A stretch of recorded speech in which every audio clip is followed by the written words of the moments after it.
Fala galera, beleza? Tô aqui na área de novo. Só fui lá, pausei e voltei. Vou fazer mais esse vídeo na sequência, a gente só vai postar separado para não ficar muito comprido. Que eu fui olhar lá já deu 10 minutos. Tá, eu parei quando a gente mudou para Itapetininga. O que aconteceu? A gente mudou para a cidade de Itapetininga, na igreja lá da Nova Itapetininga. Eu lembro que tinha uma mulher chamada, cara, era Rosana, eu acho o nome dela. Eu acho que era Rosana, que tocava guitarra e cantava. Ela era muito louca, porque ela fazia umas notas que ela inventava. Cara, era muito louco mesmo o esquema. Quando a gente mudou, no primeiro dia, que foi tipo posse, que meu pai foi assumir e tal, a gente chegou lá na igreja, pá. E aí falaram, pô cara, que legal que vocês estão vindo, sejam bem-vindos, todo aquele esquema, recepção. Pô, você toca algum instrumento? Deixa eu só acender a luz aqui, pessoal, que está começando a ficar escuro. Aí perguntar, você toca algum instrumento, não sei o quê, porque a gente está sem baixista. E aí a minha forte adaptação, e desde então, de criança, eu não gostava de perder a oportunidade, eu falei, eu toco contrabaixo. Nunca tinha pego no contrabaixo, não sabia o que era o contrabaixo. Não tinha nem ideia do que era o contrabaixo. Eu sabia fazer 2, 3 notas no instrumento, de um violão, só que eu sabia que a corda solta era a nota tal, e a casa eu ia fazendo tom, semitom, tom, semitom, tom, semitom. Enfim, era isso. A galera tocava mais com cifra, eu sabia ler cifra, eu sabia o que significava, e eu tinha ideia de acorde, eu podia olhar na mão da pessoa e saber o que ela estava fazendo. Aí aquele negócio, tá, a afinação que vocês usam, qual que é das cordas aqui? Que vocês costumam usar aqui, Mi, Lá, Ré e Sol, beleza, finado. Mano, primeiro dia, posse do bagulho, liga o amplificador e tal, e pau na máquina. Primeira vez, o meu primeiro contato com o instrumento foi tocando. Era um contrabaixo Washburn Lions, série Lions Jazz Bass, um amplificador de 20 watts, da marca JPL, não era BL, era JPL, era isso mesmo. Primeiro contato com o instrumento. E dali eu comecei a ensaiar, e comecei a tocar, e comecei a tocar, e até uma curiosidade, eu tive uma grande invenção na época. Eu fui o criador do slap, vocês acreditam nisso? Acho que era 99, eu acho. Na necessidade, tipo, eu não sabia acorde, eu não sabia montar um acorde, não tirava uma música. Então, tipo assim, eu precisava, tipo assim, a música pra mim era o que me fazia ser social. As pessoas me aceitavam num grupo social por causa da música, por causa daquilo que eu sabia fazer. Não estou falando que era isso, tá? Era o que eu tinha na mente na época. Na minha cabeça, eu precisaria fazer isso para ser aceito. Não quer dizer que eles não me aceitariam de outra forma, tá? Isso é um ponto. É coisa da minha cabeça na época. Hoje eu entendo a vida de uma forma diferente. E aí eu ouvi a batera, tipo, tum, tá. Aí eu falei, cara, dá pra fazer uma percussão aqui nisso aqui, fica bonito. E eu comecei a fazer slap. Na minha cabeça eu tinha inventado, até depois de 1 ou 2 anos, que aí eu ganhei um VHS, que eu fui assistir o Celso Pichinga, naquele primeiro vídeo dele, que ele usava um Giannini Proline 2, se eu não me engano, só Proline, branco, com 2 captadores, se eu não me engano, era o Seymour Duncan, que ele tinha posto na época, ou de Mars, não vou lembrar. Ele fala dessa videoaula, uma videocassete, ele com baixo branco, ele ensinando a fazer slap. Eu falei, pô, já inventaram essa merda. Não é comigo então, mas eu vou copiar dele.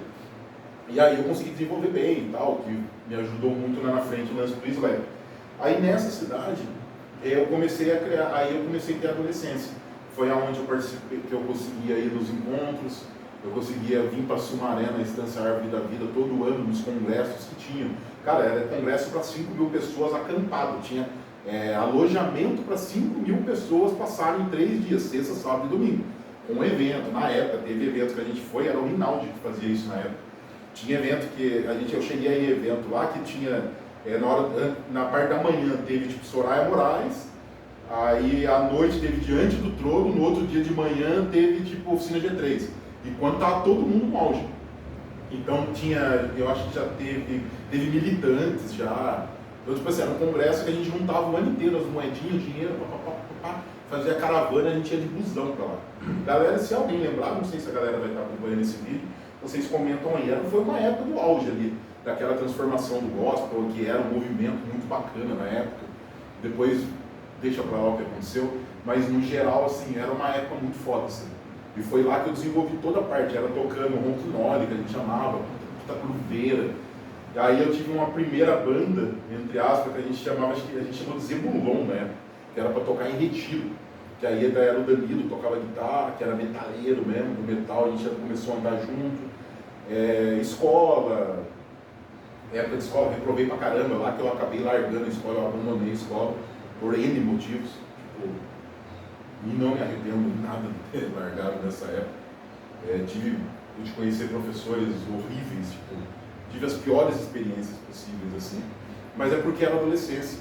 Então tudo que eu tive de experiência ótima, boa, e as piores que eu tive foi nessa época. Às vezes por posicionamento, por postura, eu não sei dizer. Mas foi muito bom. A época que eu morei em Campinas foi excelente. E a gente tinha uma condição de vida razoável, assim, até financeiramente dizendo. Então eu conseguia viajar, conseguia ir no evento, a gente tocava todo final de semana. Então eram várias igrejas. E isso ajudava muito, tá? Até com alguns clientes eu costumo dar essa referência. Porque antigamente você via uma banda de rock, pop rock, aí você falava, ia entrevistar a galera. Aí quando você ia entrevistar a galera, você perguntava, como que você aprendeu a tocar? E muitos desses músicos, 80, 90, 2000, nesses anos, eles aprenderam na igreja. Eles começaram a tocar na igreja. E eu vou até colocar para encerrar esse vídeo, que agora eu vou encerrar um pouco lá de Itapetininga, não vou me aprofundar muito. Se a galera comentar, se pedir, eu posso começar a contar umas histórias mais soltas, sobre eventos que teve, essas paradas a gente pode trocar uma ideia. Mas eu quero só fazer uma ponte nesse final, que o que acontecia? Na época você tinha Catos Barnea, você tinha Militantes, você tinha Virtude, era um pouco mais difícil, tá? Você tinha Código C, você tinha Fruto Sagrado, você tinha, deixa eu ver se não vou esquecer ninguém, o próprio Juízo Final, que eles lançaram o álbum Ficha Limpa, a gente tinha Pregador Lu, a gente tinha DJ Alpiste, Renascer Praise, Diante do Trono, que era mais a área de louvor, era um outro segmento, mas a gente tinha muita coisa no rock, no reggae, no pop, muita coisa pesada assim. E qual que era o lance? Era legal porque era fácil, eu era moleque, era adolescência. Então fui cresci dentro da igreja, não foi uma escolha eu nascer dentro da igreja, cresci na igreja, então eu ouvia muita música. Então a minha criação, meu desenvolvimento musical veio de lá. Só que qual que era o lance? Você abria ali, você pegava um CD na época e a molecada, tipo assim, tinha culto. Então todo mundo ficava vendo a galera tocando, a molecada, eu quero tocar, quero ter uma banda. Vou fazer aula de guitarra. Aí você ia fazer aula de guitarra e você aprendia a tocar Naves Imperiais, da Oficina G3. E Naves Imperiais era Mi, se não me engano? Era Mi, Ré, Dó, Si. Alguma coisa assim, voltava para Mi. Era essas quebradinhas, assim, sabe, de acorde. Então o moleque aprendia, com 2 meses ele estava, somos como Naves Imperiais, e ele estava tocando. E aí o outro fazia tum-tá, o outro no baixo. Pronto, acabou de surgir uma banda de criança, uma banda de adolescente, que vai tocar no retiro de adolescente, que vai tocar no culto de criança, no culto de adolescente. E não era louvor, eram umas músicas bacanas, com letras legais, que era o rock e tal, e isso incentivava a criançada a tocar. E aí eles tocavam, se movimentavam, guitarra, pai, tinha evento, e tocava, era legal, eles ouviam, iam no show dos caras, os caras tocavam, nossa, os caras tocam pra caramba. Voltava para casa, a gente tirava música, queria ter banda, queria tocar. Não tocava igual o solo, nada tão profissional, mas a gente se divertia.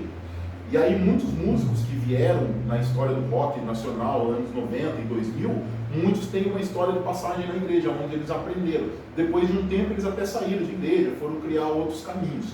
Mas isso é a história pessoal de cada um, não é nisso que eu quero falar.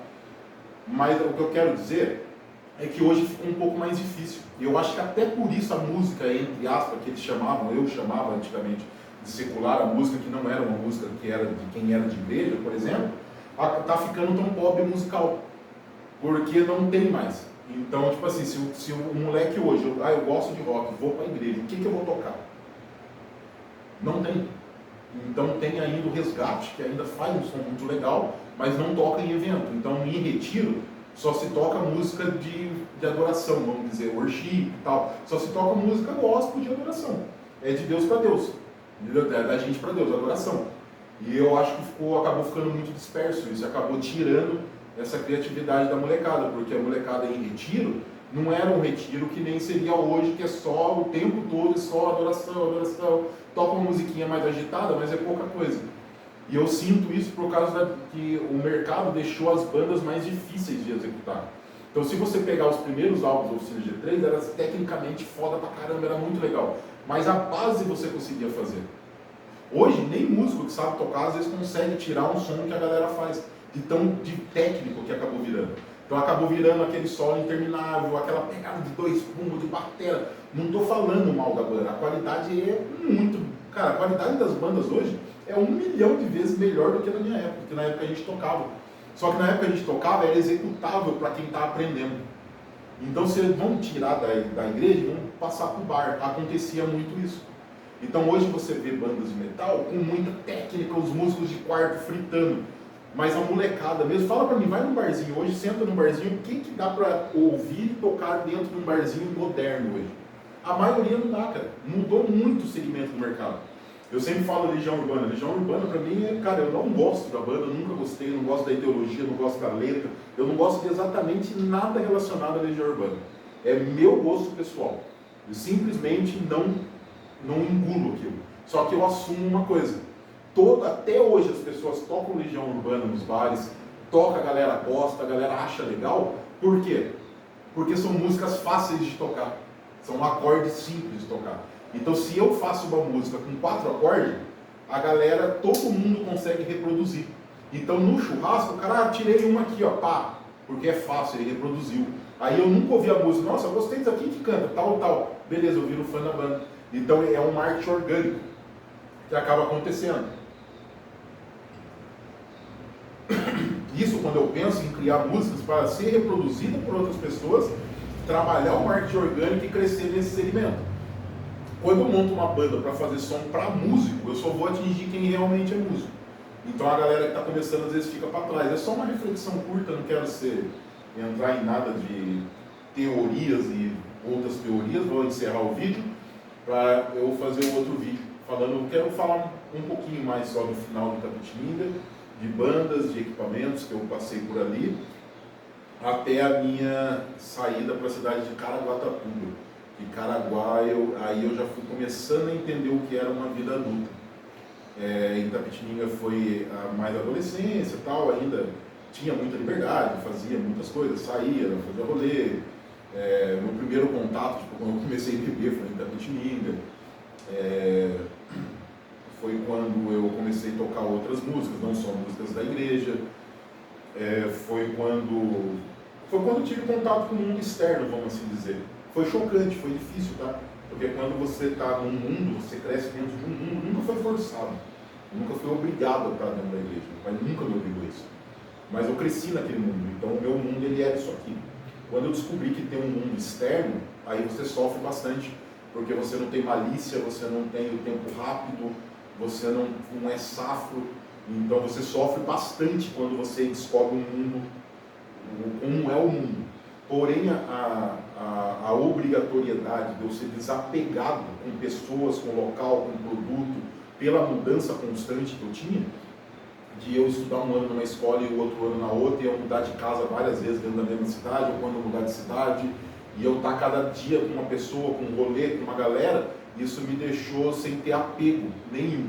Então esse desapego foi o que me ajudou a superar as coisas lá fora, porque quando eu cheguei pelado, cheguei num rolê cruzão, que é onde a galera bebia, a galera fumava, a galera curtia diferente do que eu estava acostumado, eu podia fazer um negócio errado, eu podia falar um bagulho totalmente ridículo aqui, e todo mundo ri da minha cara. Eu simplesmente, entendi, cara, não se fala isso. Beleza, no outro dia eu tava nesse outro grupo aqui, e eu tava cagando pra galera que tava lá, então beleza, eles não querem mais falar, nunca mais vão falar comigo. Tipo, foda-se, eu mudo de cidade, mudo de escola, mudo de bairro, sempre. Então não me importa ter esse vínculo. Aí eu vinha pra cá, eu fazia coisa errada aqui, ia pra lá. Então essa foi muito a forma que eu aprendi. E isso fala muito sobre o que eu faço hoje, sobre a luthieria, sobre tudo, sobre a convivência. É o fato de você não se apegar aos erros que você fez, largar eles para trás e realmente errei, pisei na bola. Beleza, vamos embora, cara, você pisou na bola comigo, eu não gostei do que você fez. Cara, pisei na bola com você, foi no momento, falei algo que te magoou, falou, cara, no momento eu quis falar aquilo. Eu estava errado de falar. Eu não deveria ter falado no momento. Mas no momento, se eu falei, é porque eu quis falar. Então eu não vou pedir desculpa pelo algo que eu quis falar no momento. Estava errado, foi errado o que eu falei, foi. Mas tudo bem, o que a gente pode fazer sobre isso hoje? Então, o que você quer que eu faça? Quer que eu te peça desculpa? Tá bom, desculpa, me desculpo por isso. E ponto final, não tem o que eu possa fazer. Então, os erros que eu cometi com pessoas, coisas que eu falei, coisas que aconteceram, eu assumi o erro, beleza, aconteceu aquele erro, mas eu não vou ficar preso naquele erro. E muitas vezes as pessoas gostam e querem que a gente viva dessa forma. Então, você errou aqui, então você vai viver aqui sempre arrependido que você errou. Não, cara, eu errei aqui, você não quer mais falar comigo? Não. Cara, é uma opção sua, espero que no decorrer da sua vida você não conviva com pessoas igual eu, que te magoem da forma que eu magoei. Me desculpa, não sou uma boa pessoa para estar com você, não fui um bom amigo, não fui uma boa pessoa para você. Pega a sua vida, segue com pessoas boas para você e eu vou fazer a mesma coisa do meu lado. Então, esse pensamento e de pensar fora da caixinha, eu nunca aceito uma caixinha. Eu estou até dando spoiler já, que eu vou falar mais no final, mas eu acabo falando, eu sou esse cara chato que fala pra caramba. Mas vamos cortar o vídeo então, e aí a gente volta no próximo, que eu vou falar um pouquinho como que foi a transição para Caraguatatuba, e no outro vídeo a transição quando eu volto para Jacareí, que aí foi foda. Quando eu pisei aqui em Jacareí, que foi a cidade que eu nasci, mas era o último lugar no mundo que eu gostaria de estar. E hoje se torna o primeiro lugar que vem na minha lista quando eu falo aonde você gostaria de morar hoje. É o segundo lugar. De cidade é o primeiro lugar, é aqui. Eu tenho um outro estado que eu tenho uma paixão muito grande e provavelmente eu vou me aposentar lá. Mas hoje eu quero estar onde eu estou fazendo o que eu estou fazendo. Mas isso é um papo para um outro vídeo. Beleza? Valeu demais, galera!